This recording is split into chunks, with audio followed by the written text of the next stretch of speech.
Welcome one and all to the Cine Geeks podcast where movies, TV, and all things geek collide. I'm Roy, joined by my lovely co-host Angela. Hello. Hey Angela. And for today's episode, we will be talking about a movie that we have been looking forward to seeing for a long time. Yes, I'm yes. sure na hindi lang tayo, pero so many of our other Cine Geeks out there, nakikita ko nung nag-post tayo na nanood tayo, nilagay mo sa Instagram Reels yung ticket natin. Yeah. Dami dami nag-heart. So this is a very awaited discussion. Yes. It's getting a lot of buzz. True, very true. Both here and abroad. Yep. And it's also from A24. And we know Yes. whatever A24 produces, talagang maganda. Yan. A24 equals buzz machine. Seal of approval And well, the movie that we are talking about is Past Lives, written and directed by Celine Song. Okay? So, by the way, ito yung kanyang feature-length debut, both as a writer and a director. Wow. Okay? So, actually, with that in mind, yun pa lang, props na agad. Kasi, I mean, we'll go into detail about what we felt about the movie, pero just that, yung effort and yung knowledge na this is a freshman effort, kumbaga. Pero ganun agad yung level niya. Ano agad yun? Feather in her cap, I would say. That's true. Yes. And it's already getting a lot of Oscar buzz. Oh, yes. That's right. Yeah, but before we continue, we'd like to remind everyone who hasn't done so to follow our pod wherever you listen to podcasts like Spotify, Apple Podcasts, YouTube, and Google Podcasts, and set your players to automatically download our new episodes so you don't miss out on our fun Cinegeek conversations. Also, please don't forget to follow us on our Facebook, Threads, X or Twitter, and Instagram. Yes, so that, you can also join in on the fun conversation we have here Yes. on the podcast. Yes. So, all right, with that in mind, let's go ahead and talk about Past Lives. Past lives.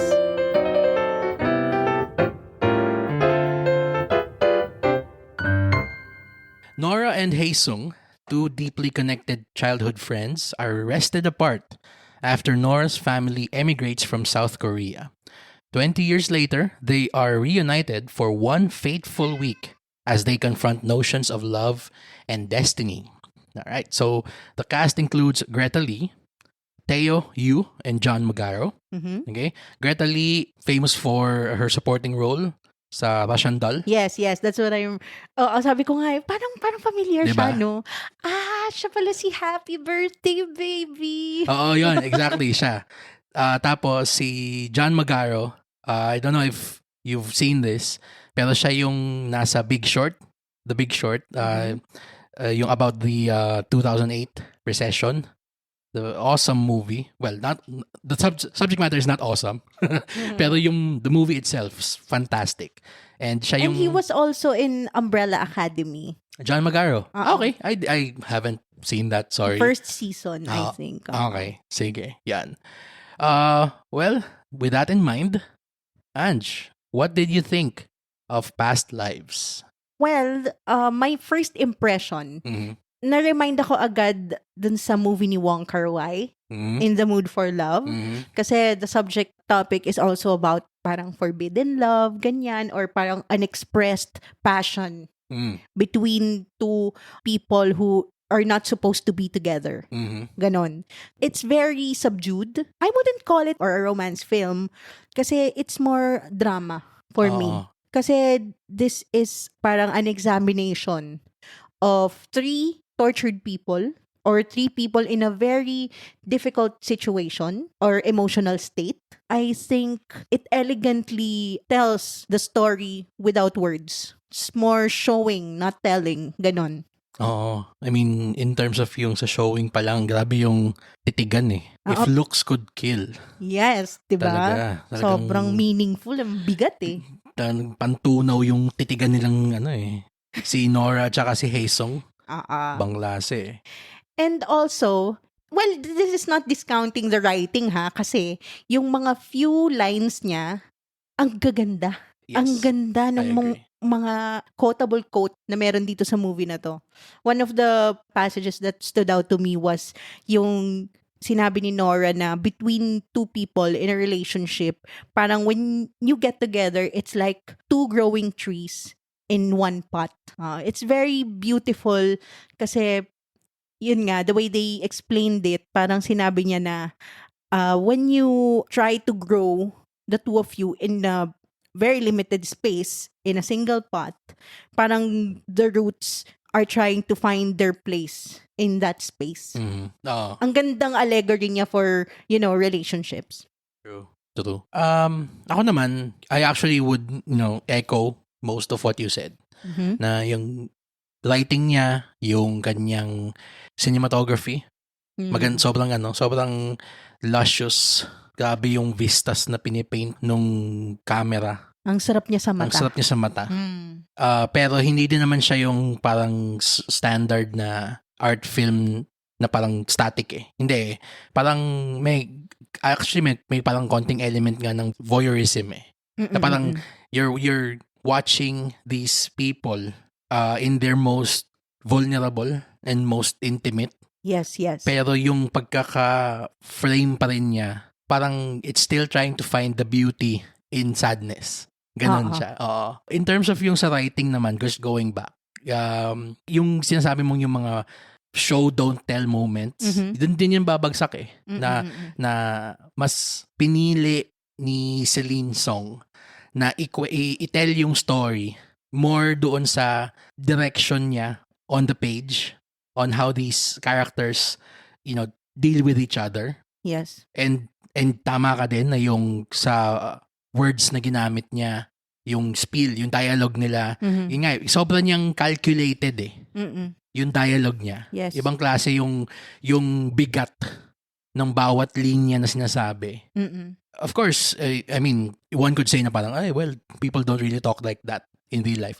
Pero in this specific kind of parang story, I mean, we've all seen or have watched many dramatic works of art naman before. Films, plays. Sometimes yung realism works. Sometimes it does not. And I firmly believe na for this kind of melancholic story, kailangan niyang hanapan siya ng yung balance eh. Na, yes. Ipapakita pa rin niya yung life as life is for everyone. Pero kailangan pa rin niyang bagsakan tayo nung mga mabibigat eh. Yung mga linyahan na parang sinabi mo kanina, yung roots and yung sa isang pot, yung ganon. Yeah. Na it's the only way na you as the audience member can parang partake, so to speak, in this feeling of uncertainty. Yeah. This feeling of parang repression. And in the case of yung husband niya, ni Nora, yung si Arthur, yung kanyang feeling of, gusto kong sabihin devastation eh. Kasi parang ang pakiramdam nung pinapanood ko siya, it actually feels like a dream. The whole thing. Yeah. Especially when we get to the part na yung quote-unquote tumultuous week na nila. Yan. It feels like a dream kasi si Nora tsaka si Haesung, I mean, just a quick backgrounder lang. Yung start ng movie shows na they're 14, 15, 16, mga ganun, teenagers. Teenagers, yeah. Tapos, aalis ng Korea yung family ni Nora or Nayong. Yeah. Nayong. Back in Korea. Tapos, parang ang implication nung story sa atin is they've always been inseparable since children sila. And hindi sila, parang more MU. They're friends, pero alam mo yung parang childhood crush, puppy love, ganun. Parang hindi nga lang eh. Kasi, eto pa, may part dun sa simula, and minor spoilers, yung bago sila umalis ng Korea, tinanong siya ng nanay niya, na parang, sino ba tong friend mo? Who do you like at school? Who do you like at school? Sabi ni Nora, ni Nayang. Sabi ni Nayang sa nanay niya, na gusto niya si Haesung. Tapos, itong si nanay, gumawa ng play date nila bago sila umalis. Tapos, ang explanation ni nanay doon is, I want to create memories for her before we go. Okay. Yan. So, doon pa lang, parang alam mo na may babaon ng matindi sa kanya. Yan, kasi, yun na nga, MU na nga sila as kids. Tapos, parang ang last memory pa niya with this Guy Mhm. is Special a moment. special moment. Oo. Oo. Tapos, we fast forward 12 years. Mhm. And if I may say so, actually, napaka-smart nung kanyang parang framing device nun. Oo. Yung parang 12, 12, 12 niya. Ang galing na nila. Yung first 12-year time jump niya, pinakita niya na naging successful si Nora dun sa pinaglipatan nila. Oo. She's now in New York. Oo. Parang ganun, oo. College na sila nito. College na sila. Oo. Tapos itong si Haesung, part siya ng yung military, yung parang mandatory. Yung mandatory military service ng Korea. Yes. Tapos we jump another 12 years. Mhm. And doon natin makikita na nagkaroon sila ng first contact nila. Yung first, hindi pala, after nung 12 years na una, yun yung first contact pala nila na parang nahanap ni Guy, ni Haesung si Nora on Facebook. Yeah. Tapos nagkaroon sila ng reconnection. Let me just say, sorry. yung Facebook na UI, sobrang true to its time. Oo. Nakakatuwa lang, sobrang nostalgic niya. Yes. Kasi yung lumang layout, tapos yung video call na gano'n. Skype. Tung, tung, tung. Dung, dung, dung. Yung gano'n. Nakakatuwa. Skype. Oo Okay nga, na. ngayon ko lang ulit narinig yung Tagal ko na din Skype. nakita yung Skype. Anyway, yun. So, via Skype, nagkaroon sila ng reconnection. Mhm. And natuloy, parang actually nga, parang tinuloy nila yung ano nila eh. Yung MU-MU-han nila eh.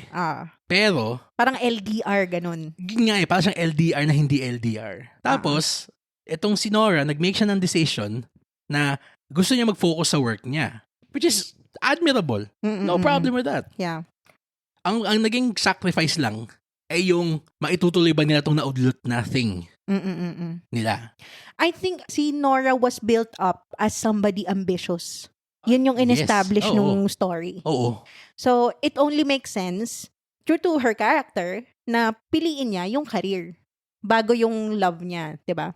Yes, oo. Pero, ang pagkatapos nun, nagkaroon tayo ng isa pang 12-year jump na pagkatapos nila mag-agree na we'll talk after a year. Mhm. Tapos 12 years silang hindi nag-usap na naman. Yeah. Pero, nakilala na ni Nora si Arthur. Yes, the Yung- husband. The husband. The third part of our Love triangle. Love triangle. Menage à trois. so to speak. Ganun. Ngayon, going back to sa sinabi ko kanina, yung feeling of devastation na meron. Gabi yung pagkakasulat ni Celine Song nung Yes. perspective din. And hindi lang yung perspective ng husband, actually silang lahat. Oo. Napaka fully formed nung rawness ng emotions na nararamdaman nila. And by yung parang nagkakaroon ng osmosis ba from the screen to you. Yes, Ramdam mo yes. din yung Awkwardness. awkward. Oo. Ramdam mo yung bigat. And isa pa, just to add to what you said earlier about it being so dreamlike, ano siya eh, this is parang to me, feels like an imagined scenario between three parties na nasa isang love triangle. How would they face this struggle, emotional struggle between them? Oh, well, hindi lang siya simpleng love triangle kasi yung dalawang parts ng triangle na yun, Married. kasal. Oo. Oo. So, medyo added complication, if you want to call it a complication, dun sa parang conflict of emotions nung ni Nora and ni Haesung. I think this is the perfect time to mention one of the elements of the movie na talagang highlight dito, which is yung Inyon. Of course, yes. So, and ito, binanggit din to sa trailer nung Past Lives. Sinabi nila na yung Inyon, basically, is a concept of fate in Korea na if you brush clothes in this life or in a past life, ibig sabihin nun, meant kayong To meet. in your next life. Parang there are elements of reincarnation. Tapos, through thousand lives, parang you have been connected in past lives before. That's why you're also connected now. Oo, pero I don't want to give the impression naman na mayroong supernatural element. Wala. Ano lang siya, yung concept of Inyon lang is parang Tadhana. yun. Parang gano'n lang siya. Binanggit lang siya as parang this abstract yet emotionally tangible thing that is present in every one of us na parang, nakita tayo, so tinadhana tayo for each other. Yung Korean version nun, yung Inyan, na para siyang, hindi lang siya dahil nagkita tayo tadhana ngayon. Ibig sabihin nun, kaya tayo nagkita ngayon kasi nagkabanggaan tayo in a past life. So, ganun siya. Parang soulmate, Parang, ganun. so hindi ka lang basta soulmate in this current life, meron kayong naging connection in a past life. Yeah. Hence the title. Mm-mm. Yon. And siguro I appreciate the structure, how everything was presented before yung talagang steamy third act, kumbaga. Oo. Na it beautifully presents the concept of past lives through yung childhood, and then the first brushing of clothes, so to speak. Yung unang nahanap ni Hesong ulit si Nora through Facebook. Tapos yung second brushing of clothes nila, ngayon na nahanap na ni Hesong si Nora as a married woman, yung quote-unquote present ba? Yes. Yun. So parang nag-snowball yung kanilang mga inyan sa past lives nila to bring them to this very tumultuous present. Kaya yun nga napaka-smart nung ganung writing niya eh. Yeah. Talagang ako, I mean, for me, Oscar-wise, okay? Ang top ko pa rin is Oppenheimer pa rin. Okay? Yeah. Lalo na ngayon na delayed ang Dune Part 2 to next year. So, walang kalaban si Christopher Nolan for me, dapat. Pero, Celine Song will put up one hell of a fight for Best Original Screenplay. Pero kasi, you're right. Alam mo kung bakit? Kasi, it's both movies na umiikot lang sa conversation. Yun, true. There's no spectacle. There's no parang grand gestures na commonly makikita mo sa mga romance films. And wala ring drama, walang sampalan, walang confrontation. Wala. It's just people having conversations. Napaka-introspective niya nga eh. At True. some point eh. Kasi how would you react if you were put in that kind of position? Exactly. What would you say? 'Di ba? Kung ikaw yung husband, especially yung part na yon. Kasi I really felt for the husband. Yes. I mean, yung local distributor ng Past Lives, TBA Studios, put out a very witty marketing tactic. I approve of this 100%. Na yung sinabi nilang, ano ba tayo? Team Arthur ka ba or Team Hesong? Okay, so just watch the movie for yourself. Okay, Cinegeeks. And sagot kayo dito dun sa post namin pag napanood din akong Team Arthur ba kayo o Team Hesong. I'm gonna put a poll. Tinitingnan ko na nga yung post nila sa Instagram yesterday. Medyo nagkakainitan na nga yung Yung debate. Kasi alam mo din kung ano yung pinopost na thesis ng movie. Who would you pick if you were to choose? Yung destined for you o yung pinili mo? The one you chose or the one destined for you? Di ba kanta yun? Kanino bang kanta yun? Are you gonna... Hindi. Yung sino bang pipiliin ko? Baka makapiright tayo.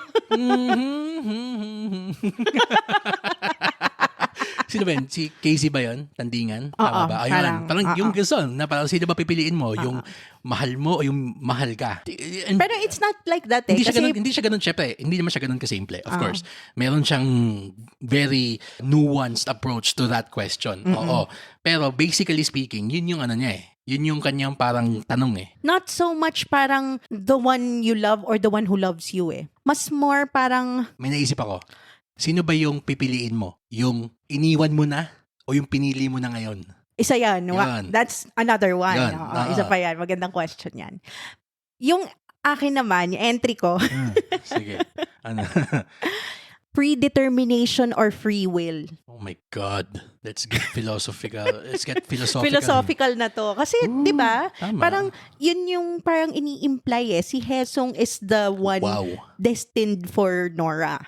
But Arthur is the one she chose. That's heavy shit. I know. God, di ko naisipin na pinapanood ko. Okay na. Wow, diba? Okay. Wow. So that's another way to look at it. Predetermination or free will? Tama. O nga, no? Ganda nun ah. Tama. Oo, kasi parang ang pagkakapakita doon sa yung reverence nila for their relationship na naudlot. Silang dalawa, grabe eh. Parang kulang na lang talagang may certificate na na parang, pag nakita ulit tong dalawang to in the future, sila na talaga. Parang ganun eh. Ganun ka strong. Yung parang nila, yung bond nila. in Even a past years life. and distance was not able to Destroy, sever that tie. that. Yes, Yun. tama. Sorry, mabilis lang palang correction sa sinabi ko kanina.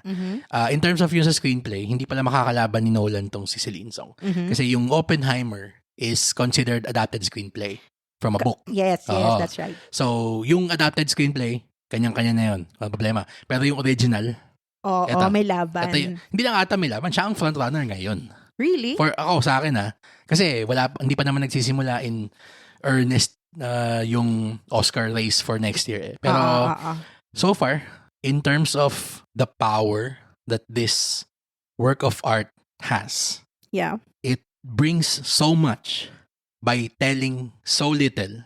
Kasi yung gusto niyang maipadama sa'yo hindi niya gustong, para siyang yung alam mo yung sinasabi natin na parang vibes movie siya. Yes. Yan. Shout out to our influence, the great Patrick Williams.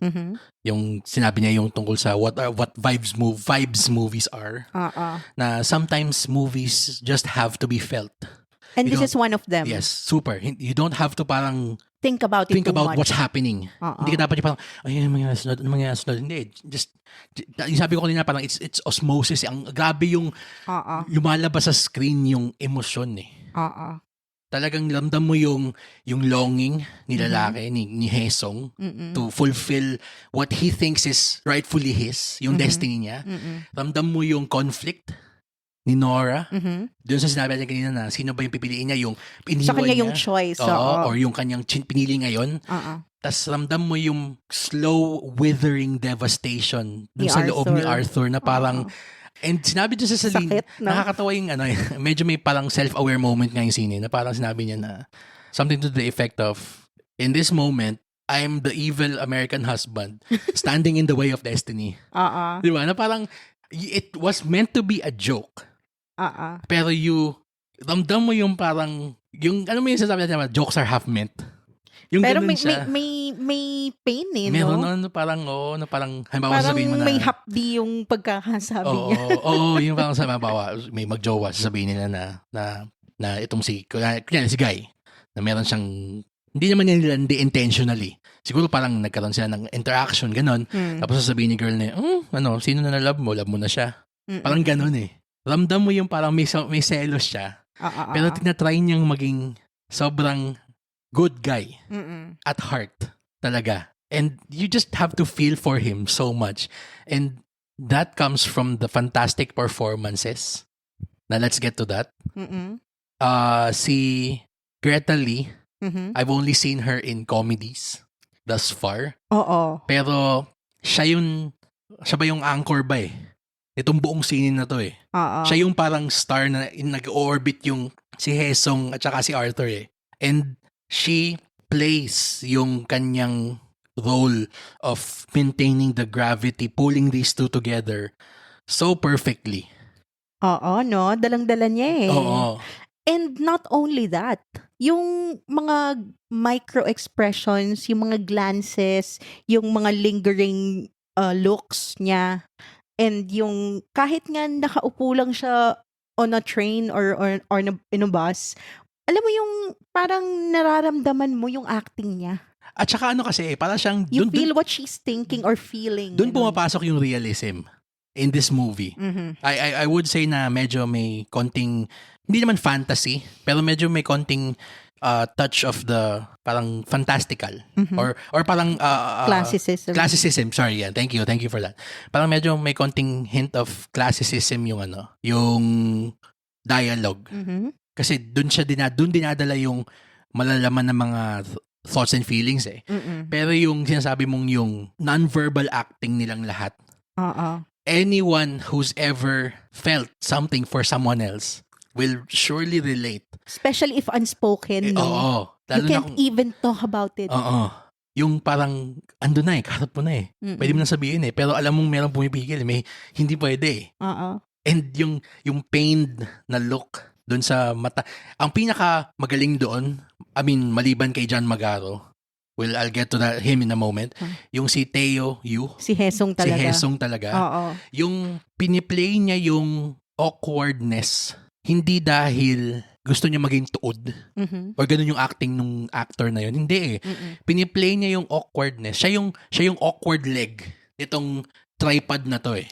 And yung parang hindi niya alam kung saan siya lulugar. Yon, tama. Yung lalo na nung part na sa may bandang dulo na yung eventually when the husband and the past flame meet, may moment doon na parang sobrang oh god, the tension so fucking thick.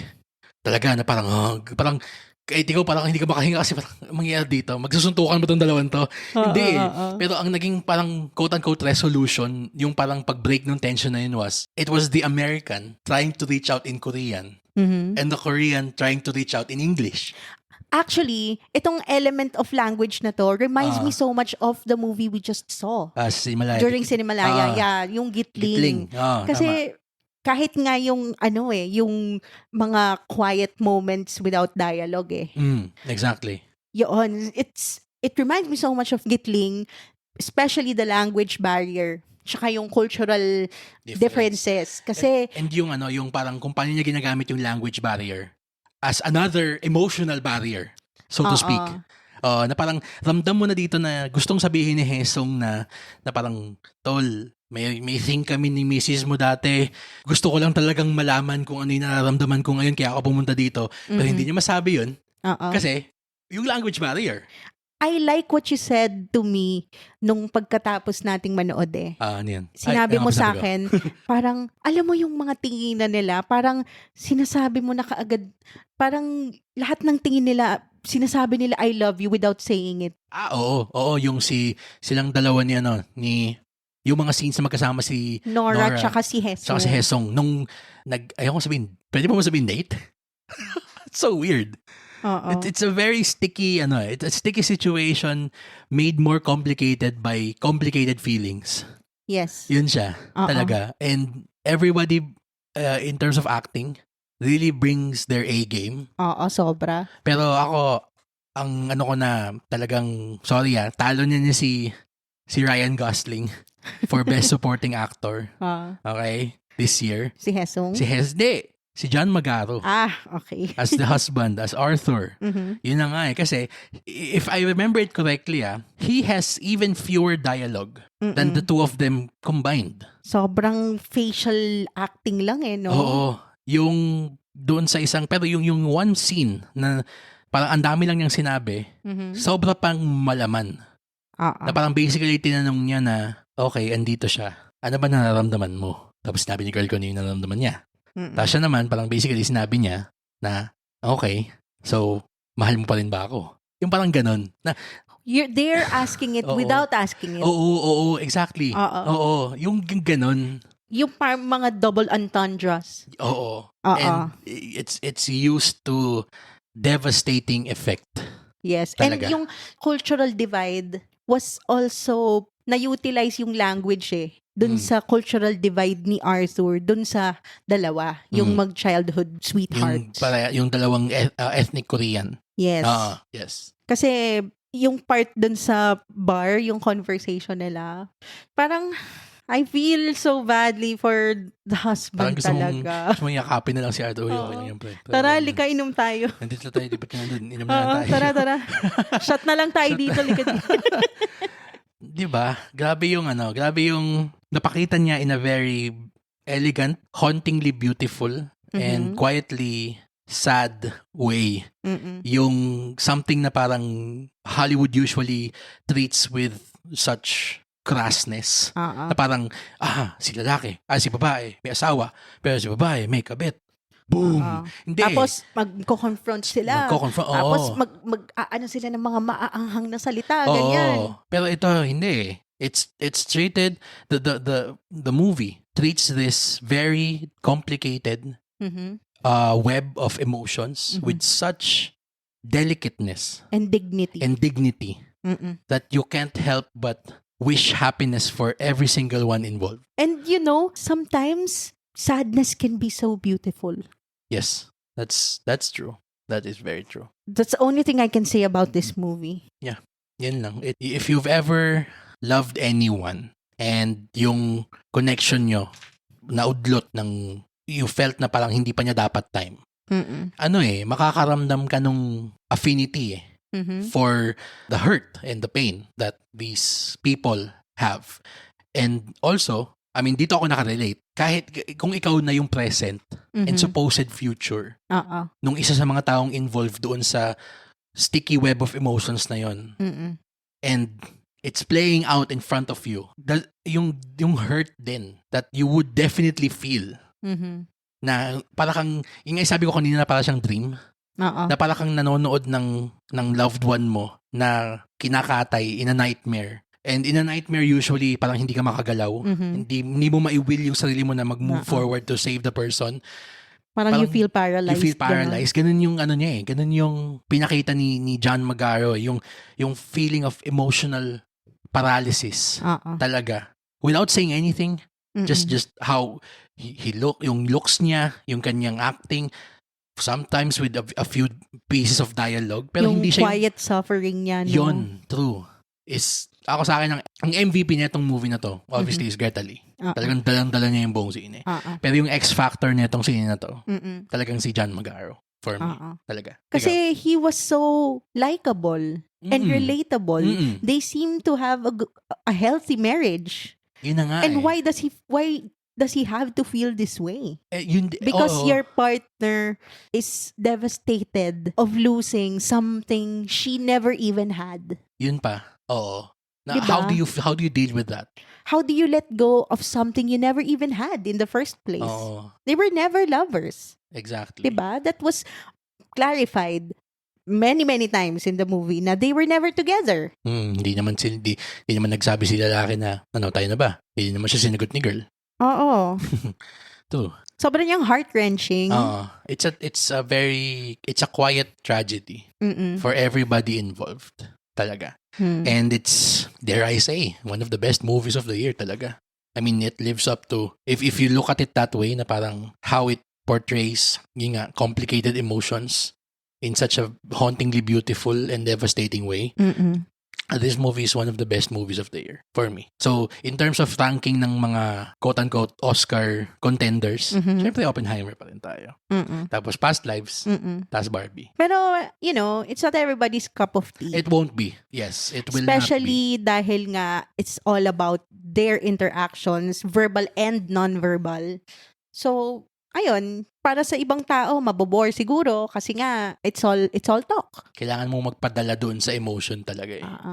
Tsaka parang make it make sense. Bakit hindi sila katulungan ni diba? Oh, you have to vibe with it. You don't worry about the plot machinations na parang, nakita sila ulit. So dapat magiging sila. Hindi. Just feel it. Parang sabi nga ni Christopher Nolan, you don't have to sometimes films are not meant to be understood. They're just meant to be felt. Okay, Tenet. Kasi hindi ko talaga naintindihan. So hard to understand literally. Grabe. Ayun, meron tayo doon. Panoorin mo na lang ulit. Okay. Any last thoughts for Past Lives? Parang deserved naman yung buzz. Yeah, I totally agree. And I'm so happy to see Asian representation. Oo. This is the second time na sobrang highly praised ang isang Asian film produced by A24. Yung respect and reverence ni A24 for telling authentic Asian stories. Yung